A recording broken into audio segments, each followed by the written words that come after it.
Hi friends, అందరికీ నమస్కారం. ఈరోజు ఈ వీడియోలో కేవలం నాటుకోడి గుడ్లను అమ్ముతూ నెలకు 15,000 రూపాయలు ఎట్లా సంపాదించుకోవచ్చు అనేది తెలుసుకుందాం. సో మనం ఇక్కడ గుడ్లను అమ్మడమే కాబట్టి మనం ఈ పిల్లలు తీయించడం, చిన్న పిల్లల్ని పెంచడం ఇవన్నీ రిస్క్ అనేది ఇలాంటివనేటివి ఉండవు. ఓన్లీ కేవలం మనము పెద్ద సైజు కోళ్ళను మాత్రమే పెంచుతామన్నమాట. పెట్టెల్ని అలాగే పుంజుల్ని. అయితే ఇప్పుడు మనము మన దగ్గర షెడ్డు లేదు. ప్లస్ చుట్టుపక్కల జాలి వల లాంటిది లేదు. ఏం లేదనుకుందాం. జస్టు ఈ పెద్ద పెద్ద కోళ్ళు అంటే చిన్న పిల్లలు మనకు అవసరం లేదు. వాటిని పెంచాం కాబట్టి ఓన్లీ గుడ్లే కాబట్టి మనకు అవసరం. చిన్న పిల్లలు అవసరం లేదు కాబట్టి మనము పెట్టెల్ని తీసుకోవాలి. అంటే ఒక 60-70 వరకైతే పెట్టెలు తీసుకోవాలి. ఎందుకంటే మనకు కనీసము రోజు ఒక గుడ్డు అయితే రావాలి. ఆ పెట్టె నుంచి రోజు ఒక గుడ్డు అంటే 60 నుంచి 70 తీసుకున్నా కానీ మీకు డైలీ ఒక 50 నుంచి 60 గుడ్లు వచ్చేటటువంటి అవకాశం ఉంటుంది. అయితే ఈ విధంగా ఏమవుతుందంటే 10 పుంజులు ఒక 60 పెట్టెలు తీసుకొని స్టార్టింగ్లో అన్నీ కూడా గుడ్లు పెట్టేటటువంటి పెట్టెలు తీసుకోవాలి.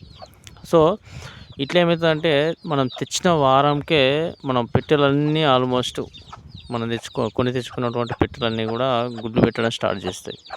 ఇట్లా ఒక్కొక్క కోడి ఒక్కొక్క గుడ్డు పెట్టినా కానీ ప్రతిరోజు ఒక కోడి ఒక గుడ్డు పెట్టినా మీ దగ్గర 60 కోళ్ళు ఉన్నాయి కాబట్టి ప్రతిరోజు 60 గుడ్లు అనేది వచ్చేటటువంటి అవకాశం ఉంటుంది.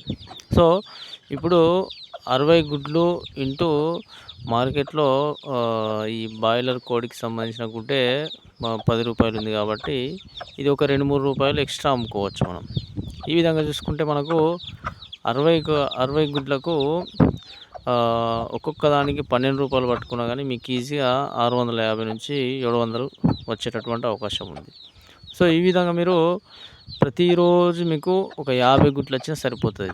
అంటే కొన్ని కోళ్ళు ఏం చేస్తాయంటే గుడ్లు ఒక 10-11 గుడ్లు పెట్టిన తర్వాత అది పొదగడం స్టార్ట్ చేస్తాయి. వాటిని మనం పొదిగించకుండా అవి ఎక్కడైతే పొదుగుతాయో పొదిగిన కోడిని తీసుకొచ్చి వాటర్లో ముంచుకుంటూ బయటపడేయాలన్నమాట. అంటే పొదుగు అనేది పోతుంది అన్నమాట. అప్పుడు పొదుగు టైంలో ఈ కోడి అనేది హీట్ అనేది ఎక్కువ ఉంటుంది. దాని రెక్కల కింద కానీ దాని బాడీ అంతా కూడా హీట్ అనేది ఉంటుంది.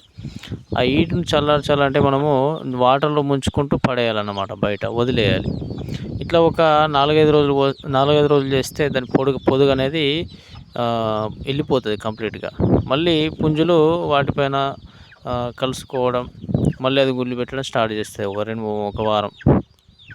ఇట్లా మనము ఇక్కడ పిల్లలు తీయట్లేదు, ఇక్కడ మొత్తం గుడ్లను అమ్ముకుంటూ ఆదాయము తీసుకోవడం అన్నమాట.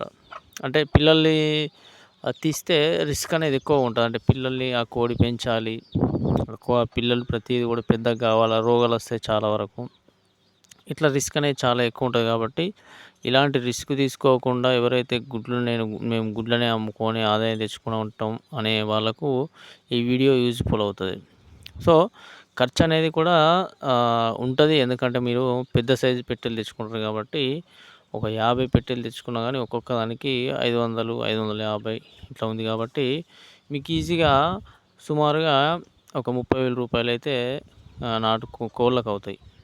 సో పుంజులు అట్లాగే ఒక 10 పుంజులు తీసుకుంటాం కాబట్టి వాటికి ఒక 5,000 రూపాయలు అవకాశం ఉంటుంది. 6,000 నుంచి 7,000 అయ్యే అవకాశం ఉంటుంది. పుంజుల రేట్ ఎక్కువ ఉంటుంది కాబట్టి.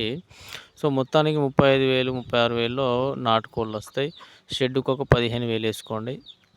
చిన్నగా మనం కట్టెలతోని ఒక 50 కోళ్ళు పట్టేంటుంటే సరిపోతుంది. ఎందుకంటే మనకు ఆ కోళ్ళు అనేది ఎక్కువ సంఖ్య పెరగదు. ఆ ఉన్న కోళ్ళనే గుడ్లు పెట్టించుకోవడం, గుడ్లను అమ్ముకోవడం, దానివల్ల ఆదాయాన్ని తెచ్చుకోవడం. సో ఈ విధంగా ప్రాసెస్ ఉంటుంది కాబట్టి టోటల్గా మీ దగ్గర ఒక 50,000 రూపాయలు ఉంటే ఈ నాటుకోళ్ళను తెచ్చుకొని కేవలం గుడ్లు అమ్ముకుంటూనే నెలకు 15,000 రూపాయలు సంపాదించుకోవచ్చు. అంటే దీంట్లో వెయిటింగ్ అనేది ఎక్కువ ఉండదు. అంటే పిల్లలు పెరగాలి, 6 నెలల వరకు పెరగాలి, పెరిగిన తర్వాత వాటిని అమ్మాలి, ఇలాంటివి ఏమి ఉండవు. ఎప్పుడైతే మీరు కోళ్ళు తెచ్చుకుంటారో 1 వీక్ కాగానే ఆ కోళ్ళు గుడ్లు పెడతాయి. ఎందుకంటే ఆల్మోస్ట్ మీరు గుడ్లు పెట్టే కోళ్ళనే తెచ్చుకుంటారు అన్నమాట. సో ఆ విధంగా మీరు 1 వీక్ మీ దగ్గర వచ్చినటువంటి 1 వీక్ తర్వాత అవి గుడ్లు పెట్టడం స్టార్ట్ చేస్తే నెక్స్ట్ రోజు నుంచే మీకు ఆదాయం అనేది వస్తది. డైలీ ఒక 500, 600 ఇట్లా వస్తూనే ఉంటదన్నమాట. వీటిని మార్కెటింగ్ అనేది మనము అడ్వర్టైజ్‌మెంట్ చేసుకోవాలి. అట్లాగే లోకల్‌లో విలేజ్‌లో గానీ, పక్క విలేజ్‌లో వాట్సాప్ గ్రూపుల్లో కావచ్చు, హోటల్స్‌లో చాలామంది ఈ నాటుకోడి గుడ్లను దొరకవు ఎక్కువ ఆల్మోస్ట్. కొంతమంది కావాలని తీసుకెళ్తుంటారనమాట. 10, 15, 20 ఇట్లా తీసుకెళ్తుంటారనమాట. అట్లాంటి కస్టమర్‌కు మీరు రోజు ఒక 10, 15 సప్లై చేసినా గానీ, అట్లాంటి కస్టమర్లు మీకు రోజు ఒక 50 మంది తగిలినా గానీ 50 గుడ్లు ఎళ్ళిపోతాయి. 50 గుడ్లంటే రూ. 12 పట్టుకోండి. రూ. 12 కూడా చాలా తక్కువనే. ఎందుకంటే మనకు దుకాణంలో దొరికే కోడిగుడ్డే రూ. 10, రూ. 9 ఉన్నది కాబట్టి దీన్ని రూ. 15 కూడా అమ్ముతారు కొన్ని జాగాలల్ల. ఏరియాని బట్టి మీకు ఈ రేట్ అనేది మారుతది. కాకపోతే మనకు విలేజ్‌లో, లోకల్‌లో చుట్టుపక్కల ఉండే వాళ్ళకు రూ. 12కి ఇచ్చేస్తే సరిపోతాయి. 12, 13. సో, ఈ విధంగా తీసుకుంటే మీకు ఈజీగా మీకు రూ. 600 అయితే వచ్చేటటువంటి అవకాశం ఉంటది. సో, డైలీ ఒక రూ. 600 అయినా గానీ నెలకు ఒక రూ. 18,000 అవుతాయన్నమాట. ఈ విధంగా లెక్కేసుకుంటే దీంట్లో మీకు ఎలాంటి నష్టం అనేది ఉండదు. ఎందుకంటే దానా ఖర్చు ఉండదు ఎక్కువ. పిల్లల్ని పెంచడం అనేది రిస్క్ ఉండదు. ఒక షెడ్‌లో ఒక 50 పెట్టెలు, ఒక 10 పుంజులు ఇవే మొత్తం. లాస్ట్ వరకు వీటినే చూసుకోవాలా, వీటినే పెంచుకోవాలా. ఎక్కువ సంఖ్య పెంచేది లేదన్నమాట. ఎందుకంటే పిల్లల్ని తీయడం, వాటిని చూసుకోవడం, పిల్లల్ని ఒక కాకులు, ముంగీసలు, పిల్లులు ఇలాంటివి ఎత్తుకపోతుంటాయి. ఈ పెద్ద కోళ్ళకు రిస్క్ అనేది చాలా తక్కువ ఉంటది. చుట్టూ కూడా జాలేసుకుంటే సరిపోతది. పెద్ద కోళ్ళని ఆల్మోస్టు ఈ కుక్కలు తప్ప పిల్లులు కూడా మన లోకల్ పిల్లులు పట్టవు. అడవిలో ఉండేటటువంటి పిల్లులు పడతాయి. అట్లాగే గ్రద్దలు. రిస్క్ అనేది చాలా తక్కువ ఉంటది. గుడ్లను అమ్ముకొని ఆదాయం తెచ్చుకుంటా అనుకునే వాళ్ళకు ఇది బెస్ట్ ఐడియా. ఒకసారి ట్రై చేయండి. నా దగ్గర కూడా ప్రెజెంటు పెట్టెలు చాలా తక్కువగా ఉన్నాయి. 10 మాత్రమే ఉన్నాయి.